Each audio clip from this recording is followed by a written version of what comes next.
30만원. 평범한 베트남 사람이 평범한 베트남 회사에서 평범하게 지냈을 때 받는 월급이죠. 그런데 베트남의 수도 하노이에서는 좁아 터진 원룸의 월세가 10만원, 월급 30만원을 받아서 3분의 1을 원룸 집값으로 지출하고 나면 겨우 20만원이 남습니다. 여기에 핸드폰비, 공과금, 외식비 등을 빼고 나면 평범한 베트남인이 저축할 수 있는 돈은 0원. 베트남에서 그렇게 인기가 높다는 공무원의 월급은 고작 30만원. 베트남 공무원들의 부정부패가 썩을 대로 썩어버린 이유입니다. 베트남 현지 언론 VN 익스프레스가 베트남 경제정책연구원 응유엔 칵장 연구원의 발언을 인용한 보도에 따르면 베트남 공무원들은 자신의 관할 구역에 있는 상가들을 돌면서 상가마다 매월 50만 동에서 많게는 200만 동까지 챙기고 있습니다. 응유엔 칵장 연구원은 만약 상가가 해당 공무원의 돈을 쥐어주지 않으면 무슨 일이 벌어질지는 뻔하다며 공무원들이 불시에 소방점검과 식품위생점검 등을 명분으로 찾아온다 전했습니다. 그러면서 많은 베트남 공무원이 이런 지하세계를 나쁘다고 생각하지 않는다 라며 베트남에서 공무원이 인기 있는 이유를 정확하게 짚었습니다. 자, 그런데 이런 검은 돈들을 챙기는 비도덕적인 베트남 공무원들을 제외하면 너무나 열악한 환경에서 고작 평균 월급 30만원을 받으며 생활하고 있는 베트남인들에게 꿈의 직장이 있습니다. 바로 한국의 삼성 베트남 법인에서 대학교를 막 졸업한 베트남 직원에게 지급하고 있는 월급은 1,100만 동, 우리 돈으로 57만원입니다. 베트남 평균 월급의 2배 수준. 파격적이죠. 기숙사와 무료 셔틀버스는 물론이고 편의점, 노래방, PC방, 헬스장, 심지어는 회사 내 병원과 탁구장까지 갖춰져 있습니다. 아침, 점심, 저녁으로 총 6개의 메뉴가 제공되는데 후식으로 생과일과 과일 주스까지 제공되고 있죠. 한국에서는 당연한 것들이지만 베트남인들에게는 드라마 속에서나 봤던 꿈같은 직원복지입니다. 베트남에서 이렇게 좋은 질의 일자리 16만 개를 한국의 삼성이 만들어주었고 동남아 후진국으로 전락할 뻔한 베트남의 GDP를 이렇게 300조 원 넘게까지 끌어올려주었습니다. 자, 그런데 이렇게 고마운 나라 한국에 베트남이 감사의 인사를 하는 대신 분노를 선물해주고 있습니다. 좋아요 18,000개, 댓글 3,300개가 넘었고 2,200번이 넘는 공유가 이뤄진 이 베트남 게시물 기억하실 겁니다. 한국의 태극기를 이렇게 훼손해 놓았는데요. 베트남 네티즌들 사이에서 급속도로 확산되자 한국 네티즌들의 거센 항의가 있었습니다. 그런데 여기서 더 충격적인 것은 이 문제의 게시물 작성자가 게시물에 대해 항의한 한국인에 이렇게 말하고 있습니다. 성형수술의 삶이 환상적이지 가짜의 나라, 남북이 하나도 될 수조차 없는 나라, 울면서 미국의 보호에 매달리는 나라. 한국인들은 도대체 무엇을 자랑스러워하는가? 영어도 못하고 한국어만 쓸 수 있는 거야? 물론 나는 한국인의 작은 눈과 뇌처럼 너의 언어 능력이 제한되어 있다는 것을 알고 있어. 미국은 한국에 자유를 주지 않고 식민지로 유지했어야 했어. 그래야 너네가 구글 번역기를 돌리지 않아도 영어를 더 잘했을 테니까 말이야. 정말 충격적인 내용이죠. 게시된 지 얼마 지나지 않았는데 벌써 좋아요 4,900개, 댓글 801개가 달렸습니다. 베트남 내에서 한국을 이렇게 비하하는 게시물들이 아주 빠른 속도로 퍼지고 있습니다. 더 심각한 것은 바로 이겁니다. 한국이 베트남에 항의하자 베트남은 한국의 삼성, LG가 없어도 샤오미, 소니, 애플, 노키아, 화웨이 등 여러가지 다른 선택이 있으니 베트남에서 나가라 라고 말하고 있는 게시물입니다. 베트남 네티즌들은 베트남에서는 이미 일본의 소니와 노키아가 있다. 한국 기업들은 더 이상 필요 없다. 한국 제품은 사지 않을 것이다. 한국 불매운동을 벌일 것 이라 말하고 있습니다. 일본 물건을 사고 일본과 친하게 지내면 되니 한국은 나가도 상관없다는 것인데요. 베트남 정부가 일본에만 최근 특혜를 주고 있다는 의혹도 제기되고 있습니다. 지난 2월 28일 베트남 정부가 한국인 무비자 입국을 금지한 이후 한국에서 이미 출발했던 비행기마저 돌려보내더니 일본인과 일본발 입국자에 대해서는 아무런 조치도 취하지 않고 있다는 소식이 최근 전해져 충격을 더하고 있습니다. 일부 지역에서는 그나마도 조치를 취하고 있는데 그래봐야 자택격리 정도로 한국인을 필사적으로 막으려는 베트남의 움직임과는 완전히 반대죠. 자, 그런데 베트남이 잘못 생각하고 있는 것이 있습니다. 베트남 GDP는 300조 원, 그런데 1년에 수출하는 규모가 270조 원, 수출로 먹고 사는 나라라 불리는 한국의 수출 규모는 730조 원, GDP의 3분의 1 정도인데 베트남은 GDP의 무려 90%가 수출에 의존하고 있습니다. 수출에 문제가 생기면 베트남의 경제는 한순간에 무너질 수 있다는 것이죠. 그런데 이 베트남 전체 수출 중에서 3분의 1이 매년 3억 대가 넘게 팔리고 있는 삼성전자의 스마트폰을 베트남 공장을 통해 수출하고 있기 때문으로 삼성이 공장을 인도나 인도네시아 등의 다른 국가로 옮기는 순간 베트남의 경제는 순식간에 녹아내릴 수 있습니다. 자신들의 국가에 삼성의 공장이 들어온다 하며 파격적인 법인세 면제와 함께 베트남에서 자신들의 국가로 공장을 이전하는 비용을 대신 지불해줄 용의가 있는 국가들은 너무나도 많죠. 한국 불매운동을 외치고 있는 베트남인들은 대부분 이렇게 한국인들의 눈은 작다, 눈을 떠라, 성형수술이 대중화된 가짜 나라다 식의 유치한 공격들과 함께 보시는 것처럼 이번 사태에 대한 한국의 통계를 보라 확진자 수가 10,000명이 넘었다 하며 한국의 방역 조치를 비판하고 있습니다. 미국, 유럽, 캐나다, 호주 등 전세계 선진국들이 극찬하며 배우겠다 난리인 바로 그 한국의 방역 시스템과 장비를 베트남에서 아무런 근거 없이 모욕하고 있습니다. 넘비오가 헬스케어 시스템, 장비, 의료진, 의료기술들을 종합적으로 평가하여 발표한 2020 세계 헬스케어 순위를 보시면 한국이 세계 2위, 베트남은 여기 벨라루스 오만보다 더 낮은 61위를 기록했습니다. 61위가 세계 2위를 지적하고 있는 황당한 상황인데요. 곧 한국산 진단키트 20만 개가 베트남에 착륙하게 됩니다. 세계에서 가장 정확한 이 한국산 진단키트를 통해 드디어 베트남 내에서도 제대로 된 검사를 시작할 수 있게 된다는 뜻이죠.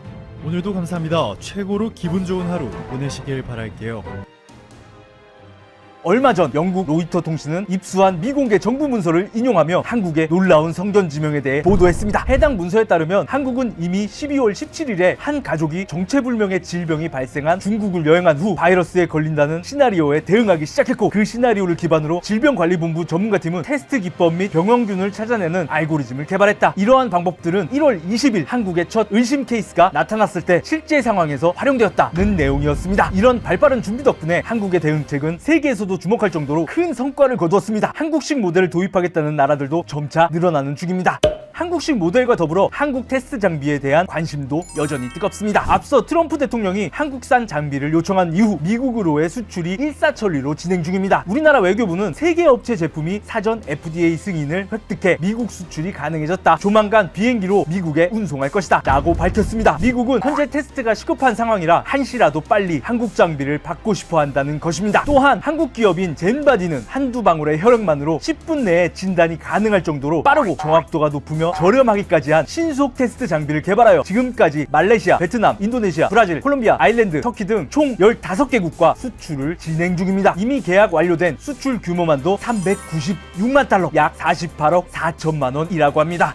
반면 중국산 의료장비에 대한 세계 각국의 불신은 날이 갈수록 커지고 있습니다. 정확도가 80%라는 말을 믿고 중국산을 34만 개나 수입했던 스페인은 실제로는 정확도가 30%에도 못 미친다며 불만을 터뜨렸습니다. 결국 스페인은 해당 제품의 사용을 중단하고 중국 회사에 제품 교체를 요구했습니다. 체코도 중국산을 구입해서 테스트했다가 결과에 80%에서 오류가 발생하는 불상사를 겪어야만 했습니다. 네덜란드에서 수입한 중국산 마스크도 불량 판정을 받았습니다. 네덜란드 보건부는 이에 대해 중국 업체가 공급한 마스크가 1차, 2차 시험 모두에서 품질 기준에 못 미치는 것으로 판명되어 전량 사용하지 않기로 했다고 전했습니다.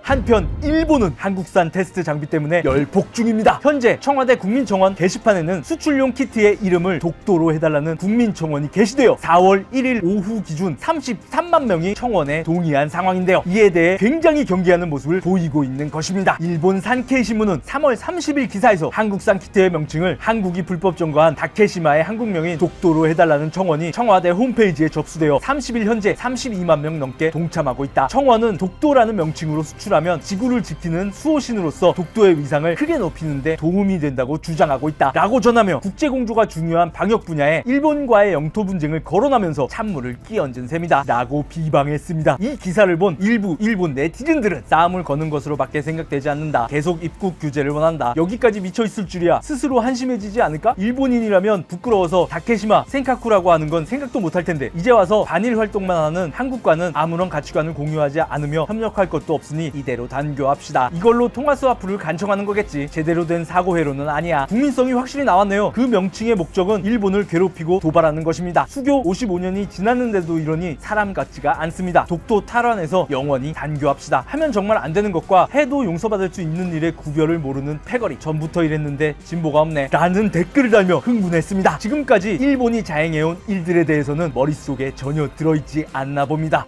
이런 황당한 댓글과는 달리 한국에 대해 객관적으로 평가하고 일본의 상황을 냉철하게 분석하는 일본 네티즌들도 있었습니다. 한 도쿄대학 연구원은 한국은 최신 테스트 박스가 너무 체계적이라 간단하고 효율적이야. 사고방식 자체에 시간과 싸우며 만드는 것이 몸에 배어있는 것일까? 일본 산업은 모두 중국이나 한국에 뒤처져 있다는 걸 알게 되네 라는 내용의 트윗을 리트윗하며 저도 물리연구, 국제회의나 공동연구를 통해 중국과 한국이 많이 성장하고 있다는 것을 실감했습니다. 이번 대책을 보면 이제 국력으로는 한국에 완전히 추월당해 크게 차이가 나네요. 국력저하 그 자체뿐만 아니라 현실을 인정하지 않고 우쭐대는 사람들이 일본에서 활개치고 있다는 것도 가슴 아픈 일입니다. 라는 트윗을 올렸습니다. 이 트윗에 다른 일본 네티즌들도 이번 건을 보면 일본은 끝났다는 느낌이 너무 강하다. 궁지에 몰렸을 때 사람의 본성이 드러난다지만 나라의 본성도 똑같다. BBC에서 한국 외교부 장관 인터뷰는 많은 사람들에게 안정감을 주었을 것이고 국제사회의 한국에 대한 신뢰도는 상당히 높아졌다고 생각한다. 일본의 경우는 국내에서조차 불신감이 든다. 해외에서 보면 더욱 그렇다. 일본의 쇠퇴 스피드는 현저한 상황이라고 생각한다. 외국인의 방일 여행을 믿고 있는 것 자체가 자국에는 산업이 없다는 것을 증명하고 있다. 게다가 연구비, 교육비 등을 삭감하고 있으니 나라가 번영할 리 없다. 이걸 인정하기 싫은 사람이 너무 많아. 인정하고 다시 시작해야 할 것이다 라며 동조했습니다.